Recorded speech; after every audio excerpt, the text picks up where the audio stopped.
વડોદરાની વધુ એક સ્કૂલને બોમ્બથી ઉડાવી દેવાની ધમકી મળી છે। હરિનગર ખાતે આવેલ ડીઆર અમીન સ્કૂલને બોમ્બથી ઉડાવવાની ધમકી મળી છે।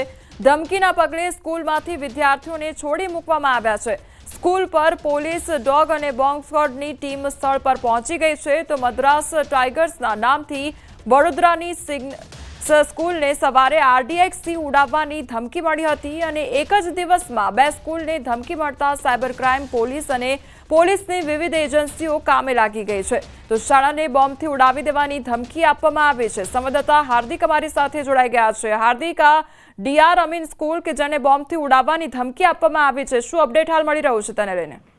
બિલકુલ થી જો વડોદરા શહેરની વાત કરીએ તો આ ધમકી ભર્યા મેલના કારણે જે વાલીઓ છે, શાળા સંચાલકો છે, તેમના ચોક્કસથી ધબકારા વધી રહ્યા છે। પરંતુ આ મેલ જે છે વડોદરા શહેર પોલીસ માટે ચિંતાનો વિષય બન્યા છે, કારણ કે થોડાક કલાકોના અંતર વચ્ચે જ સતત બીજી સ્કૂલને આ રીતે ભર્યો મેલ જે છે તે મળ્યો છે।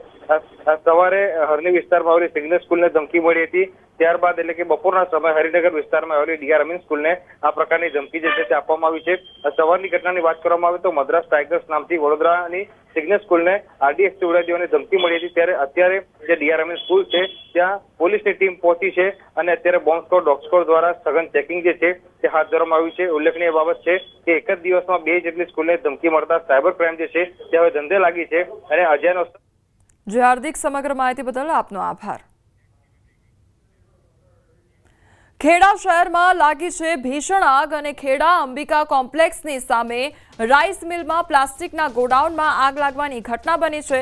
તો પ્લાસ્ટિક ભરીને આવેલી આઈશર પણ આગની ઝપેટમાં આવી ગઈ છે। ગોડાઉન પાછળ આવેલા ઝૂંપડાઓ અને એક દુકાન આગની ઝપેટમાં આવ્યા છે। તો આગ લાગતા 2 કિલોમીટર સુધી ધુમાડાના ગોટે ગોટા નજરે પડ્યા હતા।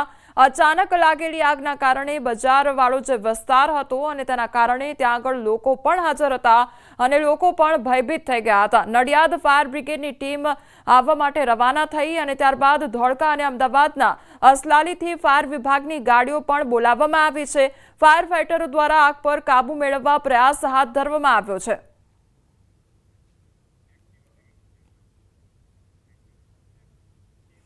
મહેસાણા ઉમેદવાર સરપંચ બની ગયા પછી ખબર પડી કે ઉંમર નાની છે। 21 વર્ષ પૂરા થયા નથી છતાં બની ગયા છે સરપંચ।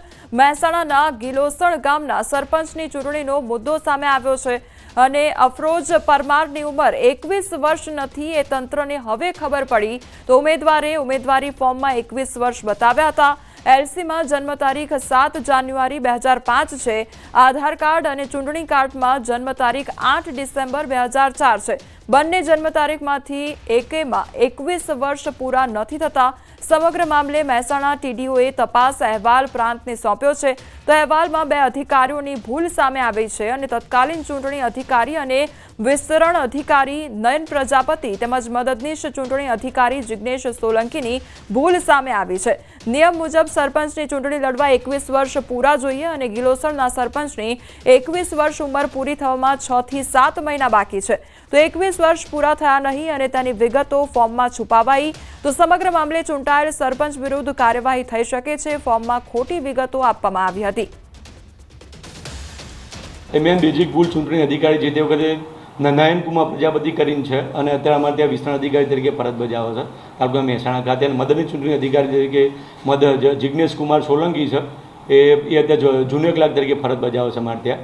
એટલે જે તે વખતે એમને એ બંનેની ભૂલના કારણે પ્રાથમિક દ્રષ્ટિએ જણાઈ આવ્યો છે કે એમને એ બંનેની ભૂલના કારણે આવો પ્રશ્ન બન્યો છે। પહેલા તો આ જે માહિતી છે જે એમને આપેલી ફોર્મની અંદર 21 વર્ષ એ ખોટી આપેલી છે એવું પ્રાથમિક દ્રષ્ટિએ જણાય છે, જે એનો વિગતવાર અભ્યાસ કરી છે। સાહેબ, એની સામે ક્રિમિનલ પ્રોસિજરની કઈ કલમ અંતર્ગત કાર્યવાહી થઈ શકે? એ પ્રોસિજર અંતર્ગત જવું કે કેમ આ બોનાફાઇડ મિસ્ટેક છે કે ઇન્ટેન્શનલી મિસ્ટેક છે, એક પહેલા જોવાનું રહેશે આની અંદર। મહેસાણા જિલ્લાનું એક એવું ગામ કે જેમાં ગામના સરપંચ બની ગયા પછી ખબર પડી કે ગામના જે સરપંચ બન્યા છે તેમની ઉંમર નાની છે। મહેસાણાના ગિલોસણ ગામે ન્યૂઝ 18 ગુજરાતીની ટીમ પહોંચી છે કે જ્યાં થોડા દિવસ પહેલાં જ સરપંચની અને સભ્યોની ચૂંટણી યોજવામાં આવી હતી। સરપંચ પણ બની ગયા પછી ખબર પડી કે આ જે સરપંચ બન્યા છે તેમની ઉંમર 21 વર્ષ પણ થઈ નથી। અફરોજ પરમાર નામની જે 21 વર્ષની દીકરી છે તે સરપંચ બન્યા હતા। તંત્રને પછી ખબર પડી કે આ જે દીકરી છે તેના 21 વર્ષ થયા નથી। ઉમેદવારે ઉમેદવારી ફોર્મમાં 21 વર્ષ બતાવ્યા હતા, પરંતુ એલસીમાં જન્મ તારીખ 7 જાન્યુઆરી 2005 છે, જ્યારે આધાર કાર્ડ અને ચૂંટણી કાર્ડમાં જન્મ તારીખ 8 ડિસેમ્બર 2004 છે.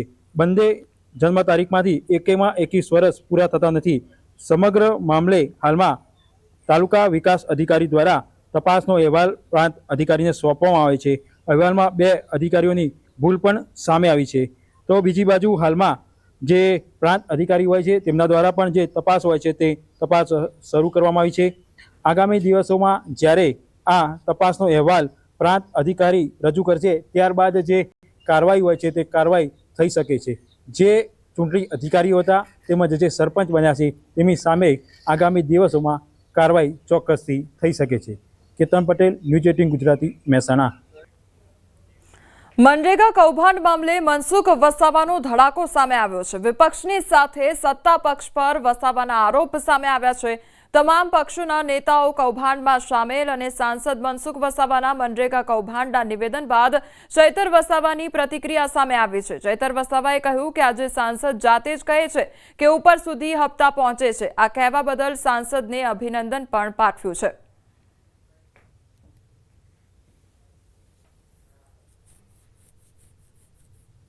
મને બહુ સ્પષ્ટ કહ્યું કે એમણે આ બધું સેટિંગ ગાંધીનગર લેવલથી હોય છે.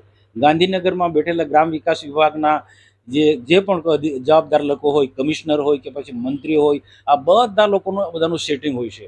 એજન્સીને કામ મળે ત્યાં સુધીનું સેટિંગ હોય છે અને ત્યાર પછી જિલ્લા વિકાસ અધિકારી હશે કે પછી ડીઆરડી નિયામક છે કે તાલુકાના અધિકારીઓ આમાં બધા ઇન્વોલ્વ હોય અને પદાધિકારીઓ પણ જે ચૂંટાયેલા પ્રતિનિધિઓ હોય એમાં ધારાસભ્ય હોય કે જે પણ હોય પાર્ટીના ઘણા બધા દરેક પાર્ટીના લોકોને બધા લોકોને આણે ફંડ આપ્યું. મને કીધું, મને યાદી બતાવી. એટલે આજે તપાસ એટલે હું કહું કે તપાસ એવી રીતના થવી જોઈએ કે ઉચ્ચ કક્ષાની કમિટી બનાવે અને આખું એને પણ પૂછવું જોઈએ કે આમાં કોણ કોણ આમાં ઇન્વોલ્વ છે, કોને કોને એને ફંડ આપ્યું છે. બધી જ પાર્ટીના બધા જ નેતાઓ આમાં છે, બધાને પૈસા મળે છે. બધા જ આગેવાનો દરેક પાર્ટીના આમ આદમી પાર્ટી વાળા કંઈ એ પણ સાવકાર નથી કે પછી બીજી કોંગ્રેસ વાળા બી સાવકાર નથી, બધાને પૈસા મળે છે. આજે મનસુખભાઈ વસાવાએ મનરેગા કૌભાંડ બાબતે પ્રેસ વાર્તા કરી છે, ત્યારે આ જ મનસુખભાઈ વસાવા 1 મહિના પહેલા મેં પ્રેસ વાર્તા કરીને આ કૌભાંડને ઉજાગર કરવાનો પ્રયાસ કર્યો હતો.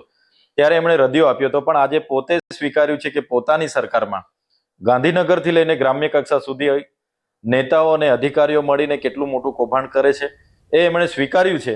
ત્યારે એમને અભિનંદન આપું છું. હાલ રોકાઈશું એક બ્રેક માટે.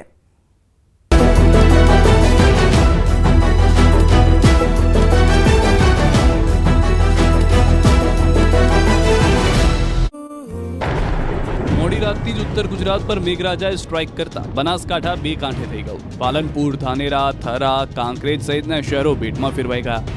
6 ઇંચથી વધુ વરસાદ પડતા તંત્રએ સ્કૂલોમાં રજા જાહેર કરવી પડી.